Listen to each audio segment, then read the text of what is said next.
Jacques. Chapitre 2. Mes frères, que votre foi en notre glorieux Seigneur Jésus-Christ soit exempte de toute acception de personne. Supposez, en effet, qu'il entre dans votre assemblée un homme avec un anneau d'or, et un habit magnifique, et qu'il y entre aussi un pauvre misérablement vêtu.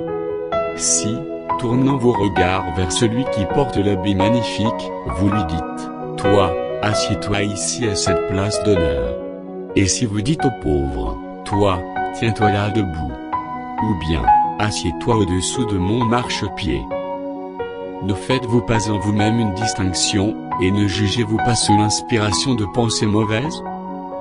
Écoutez, mes frères bien-aimés, Dieu n'a-t-il pas choisi les pauvres aux yeux du monde, pour qu'ils soient riches en la foi, et héritiers du royaume, qu'il a promis à ceux qui l'aiment? Et vous, vous avilissez le pauvre. Ne sont-ce pas les riches qui vous oppriment, et qui vous traînent devant les tribunaux? Ne sont-ce pas eux qui outragent le beau nom que vous portez? Si vous accomplissez la loi royale, selon l'Écriture, tu aimeras ton prochain comme toi-même, vous faites bien. Mais si vous faites exception de personne, vous commettez un péché, vous êtes condamnés par la loi comme des transgresseurs. Car quiconque observe toute la loi, mais pêche contre un seul commandement, devient coupable de tous. En effet, celui qui a dit, « Tu ne commettras point d'adultère », a dit aussi, « Tu ne tueras point ». Or, si tu ne commets point d'adultère, mais que tu commettes un meurtre, tu deviens transgresseur de la loi. Parlez et agissez comme devant être jugés, par une loi de liberté, car le jugement est sans miséricorde, pour qui n'a pas fait miséricorde. La miséricorde triomphe du jugement. Mes frères, que sert-il à quelqu'un de dire qu'il a la foi, s'il n'a pas les œuvres? La foi peut-elle le sauver? Si un frère ou une sœur sont nus et manquent de la nourriture de chaque jour, et que l'un d'entre vous leur dise, « Allez en paix, chauffez-vous et vous rassasiez », et que vous ne leur donniez pas ce qui est nécessaire au corps, à quoi cela sert-il? Il en est ainsi de la foi. Si elle n'a pas les œuvres, elle est morte en elle-même.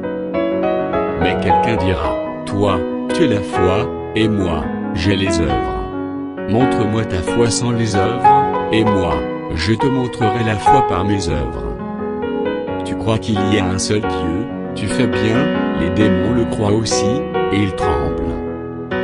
Veux-tu savoir, ô homme vain, que la foi sans les œuvres est inutile? Abraham, notre père, ne fut-il pas justifié par les œuvres, lorsqu'il offrit son fils Isaac sur l'autel? Tu vois que la foi agissait avec ses œuvres, et que par les œuvres la foi fut rendue parfaite. Ainsi s'accomplit ce que dit l'Écriture. Abraham crut à Dieu, et cela lui fut imputé à justice, et il fut appelé ami de Dieu. Vous voyez que l'homme est justifié par les œuvres, et non par la foi seulement. Rahab la prostituée, ne fut-elle pas également justifiée par les œuvres, lorsqu'elle reçut les messagers, et qu'elle les fit partir par un autre chemin? Comme le corps sans âme est mort, de même la foi sans les œuvres est morte.